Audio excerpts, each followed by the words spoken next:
Kursi roda listrik ketua tiba-tiba tidak terkendali dan hampir saja menabrak seorang wanita. Untungnya, wanita itu berhasil menghentikannya tepat waktu, dan di saat wanita itu mengangkat kepalanya, sang ketua langsung terpikat.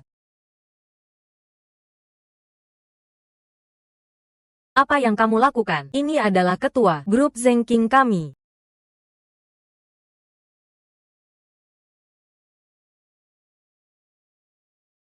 Di sini longgar. Makanya remnya blong. Terima kasih atas bantuanmu. Kami bisa memberikan uang terima kasih sebesar 50.000 yuan. Tidak perlu. Hanya sekadar membantu saja. Aku masih ada pekerjaan. Aku pergi dulu.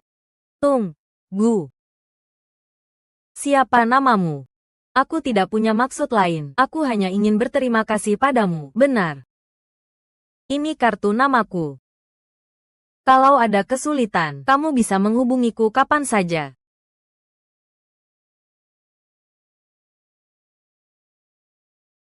Ayah. Ayah tidak apa-apa. Aku tidak apa-apa. Kalau saja kamu mendengarkanku lebih awal. Cari seorang pengasuh. Saat pergi main ski di Swiss kali ini, kamu tidak akan jatuh dan terluka. Belum giliranmu. Bocah tengik. Untuk mengkhawatirkan urusanku. Asisten Wu. Dalam sebulan, pastikan untuk menemukan pengasuh pribadi untuk ayahku. Baik. Oh ya. Siapa orang tadi? Seseorang yang menarik.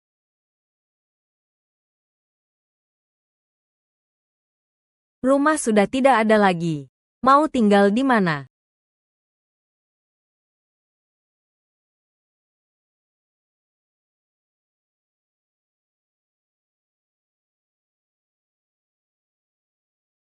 Saya Liu Guihua.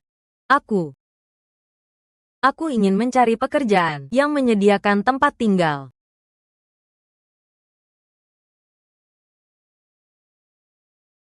Sudah bertahun-tahun di kota, aku belum pernah melihat villa semewah ini.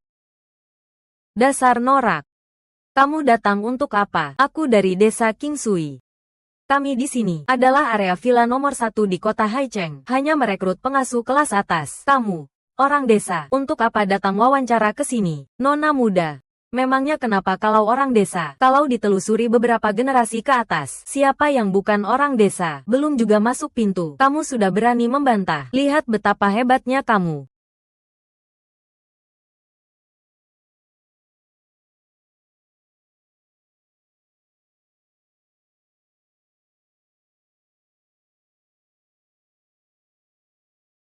Minyakku mana?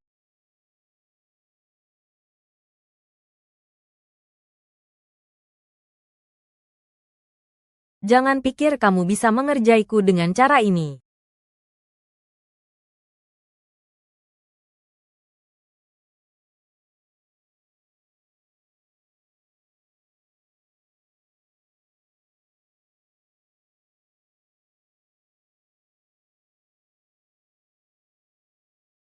Dari mana kamu dapat minyak? Kamu tidak tahu, kan? Kami orang desa, semuanya bisa membuat minyak babi sendiri. Nona muda, melakukan hal buruk.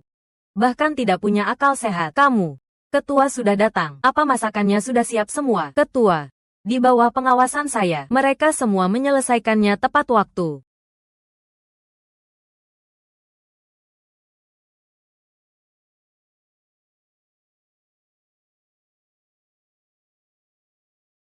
Sayur ketumbar ini. Ada apa? Bukankah sudah kubilang, kalau ketua tidak suka makan ketumbar? Asisten Wu. Aku sudah bilang, tapi dia tidak mau dengar. Dia bersikeras bisa membuat ketua mengubah seleranya yang sudah bertahun-tahun. Omong kosong. Pelayan, bawa pergi piring ini. Rasanya benar-benar enak, terutama dengan tambahan cabai merah kering ini. Segar dan juicy, harum dan pedas. Pulang dari sawah di musim panas. Dapat semangkuk seperti ini, rasanya nikmat sekali, enak. Dashu. Apa yang kamu katakan? Aku hanya ingin bertanya. Apakah Anda juga orang dari desa Kingsui? Belum masuk sudah bertanya-tanya tentang majikan. Apa niatmu sebenarnya? Xiao Li. Antara majikan dan karyawan, pada dasarnya adalah pilihan dua arah. Aku, Wang Zengking, adalah orang yang terbuka. Tidak ada yang tidak boleh ditanyakan. Aku bukan orang dari desa Kingsui. Apalagi yang ingin kamu tanyakan? Apa yang kupikirkan? Dashu sudah lama meninggal. Aku hanya ingin bertanya, pekerjaan kita ini, apakah menyediakan tempat tinggal? Berapa gajinya? Kamu mau berapa? Tidak kurang dari segini. Kalau begitu, 40.000 saja. Kamu merasa kurang? 50.000 juga boleh. Tidak, tidak, itu banyak. Terima kasih, Ketua. Aku pasti akan bekerja dengan baik ke depannya. Jangan sombong, lihat saja. Akan kuhabisi kau. Perempuan desa. Xiaoli, kamu sudah gila. Kamu punya suami, tapi masih saja menggoda orang lain. Dasar tua bangka, benar-benar tidak tahu malu. Xiaoli.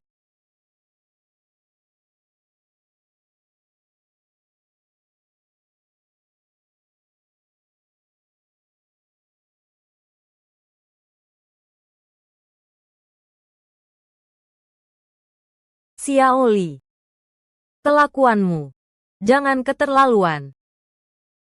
Kamu, beraninya kamu memukulku. Ada apa ribut-ribut? Hentikan. Ketua. Dia memukulku. Orang desa ini. Baru masuk sudah mau menginjak kepalaku. Aku memang memukulnya. Tapi dia yang merobeknya duluan. Fotoku. Anakku meninggal saat usianya 5 tahun. Ini adalah satu-satunya fotonya. Aku hanya, cukup. Sebentar-sebentar bilang, orang desa. Kamu lupa ibumu sendiri, juga berasal dari desa, membesarkanmu sendirian, benar-benar tidak punya sopan santun. Ketua. Aku salah. Kemasi barang-barangmu dan pindah ke lantai 1, ke depannya. Kalau tidak ada urusan penting, jangan muncul di hadapanku. Ketua. Cepat enyah dari sini.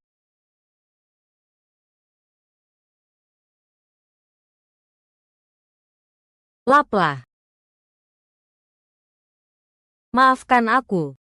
Ibunya Xiaoli sudah bekerja di rumah kami selama puluhan tahun. Aku juga tidak menyangka dia punya sifat seperti itu. Membuatmu yang baru saja datang, sudah harus menderita ketidakadilan sebesar ini. Tidak apa-apa. Terima kasih, Ketua.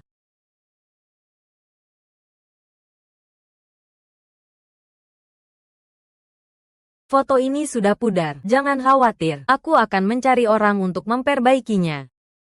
Kamu tidak bisa tinggal di sini lagi, Xiao Liu. Malam ini, kamu tinggal saja di kamar tidur tamu. Ini kamar tidur tamunya. Aku tinggal di kamar sebelah. Kalau tidak ada apa-apa, istirahatlah lebih awal. Kalau begitu aku kembali ke kamar. Terima kasih, Ketua.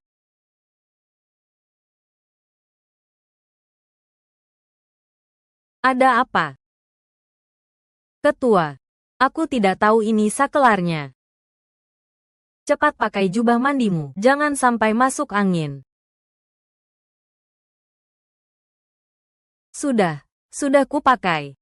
Apa kamu tahu cara menggunakan pemanas air? Aku. Kalau tidak tahu, bilang saja, tidak memalukan. Kok, dulu aku juga tidak tahu cara pakainya. Biar ku beritahu. Left itu air dingin, sisi satunya air panas. Air dingin. Ketua. Aku sudah mengerti. Terima kasih. Kalau begitu, mandilah. Ketua, Anda tidak apa-apa.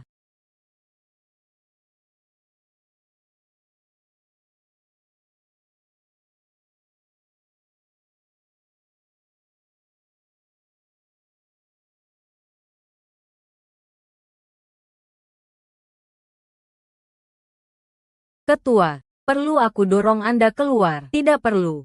Aku bisa sendiri.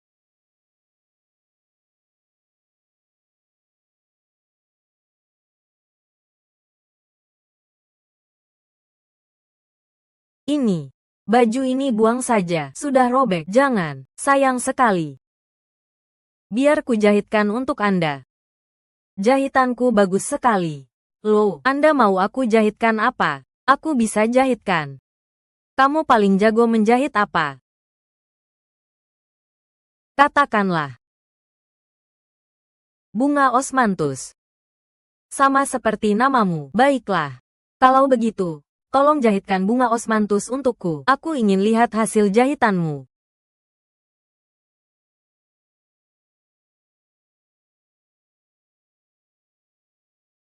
Kenapa kamu selalu membawa jarum dan benang? Suamiku itu orangnya sangat ceroboh.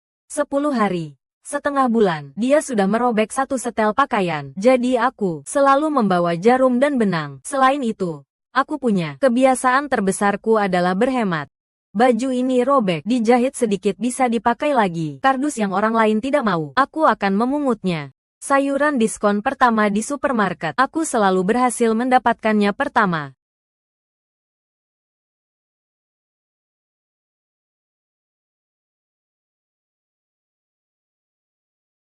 Apa yang kupikirkan? Dia adalah wanita bersuami. Wang Zhenqing, kamu benar-benar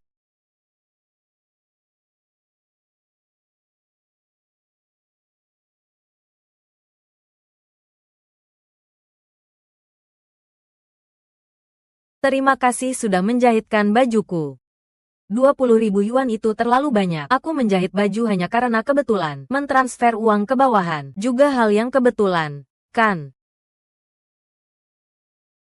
Selamat ulang tahun, Bu. Aku sudah mengirimimu angpau besar. Setelah ibu pulang kerja nanti, langsung saja datang ke grup Zhenqing. Aku menemukan sebuah restoran yang sangat enak. Sampai jumpa nanti setelah pulang kerja. Ya, baik. Kalau begitu, aku lanjut kerja dulu. Sampai jumpa malam ini. Kebetulan, malam ini aku harus pergi ke grup untuk inspeksi. Sekalian mengantarmu. Teman sekelas lama tidak bertemu. Li Peng. Kamu juga bekerja di perusahaan ini? Iya. Ketua tim di Departemen Administrasi. Bagaimana? Mau keluar malam ini untuk bernostalgia? Apa yang kamu lakukan? Kamu tidak memberiku muka sama sekali. Baiklah. Pergi bersihkan toilet di lantai 1. Sampai bersih. Li Peng. Kamu memanggilku apa? Panggil aku ketua tim. Sekarang bukan lagi zaman sekolah. Sekarang adalah era koneksi. Aku adalah kepala Departemen Administrasi Grup Zhenqing. Aku menyuruhmu melakukan apa? Maaf. Ketua tim. Tapi malam ini, aku benar-benar tidak bisa. Hari ini adalah ulang tahun ibuku. Ibumu itu siapa? Hah, ku beritahu kamu ya, hari ini ketua akan melakukan inspeksi. Kalau kamu membuatku kehilangan muka, memecatmu, itu hanya masalah satu kalimat dariku.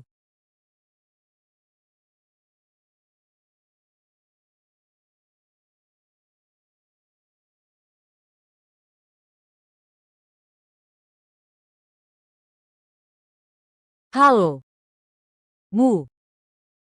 Malam ini teman kerjaku bersikeras mengajakku ke pesta, jadi tidak bisa makan malam dengan ibu. Tidak apa-apa, sibuk saja dengan urusanmu. Kalau ada apa-apa, harus bilang sama ibu. Ya.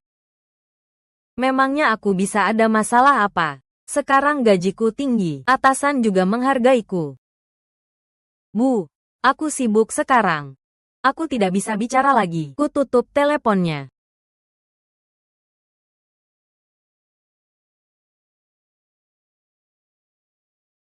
Ketua, inspeksi hari ini sudah selesai. Kepala Biro Feng bilang, ingin bertemu dengan Anda malam ini. Di antara karyawan baru, bukankah ada seseorang yang bernama Wang Jia? Benar, dia adalah putrinya Liu Guihua. Aku akan inspeksi sedikit lagi.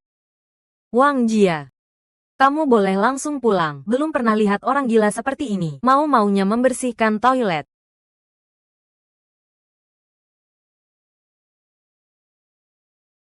Bu.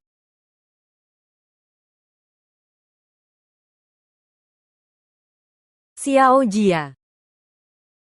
Kenapa kamu datang ke sini? Bukankah sudah kubilang pada mereka untuk tidak memberitahumu? Ibu hanya ingin membantumu. Ibu tidak berguna. Xiao Jia, apa yang kamu lakukan? Bu. Semua salahku karena tidak berguna, sampai membuat ibu di hari ulang tahunmu harus membersihkan toilet untukku dan menderita. Xiao Jia. Jangan memukul dirimu sendiri. Kamu memukul dirimu. Hati ibu juga ikut sakit. Menjadi seorang ibu, mana mungkin merasa menderita. Sekalipun hidup ibu sulit. Demi kamu, ibu akan merasa itu manis. Ibu hanya merasa tidak mampu. Membiarkan putriku di luar sana diintimidasi seperti ini oleh orang lain. Bukan begitu, Bu. Semua salahku. Dulu, setiap kali di hari ulang tahunmu, aku selalu berpikir,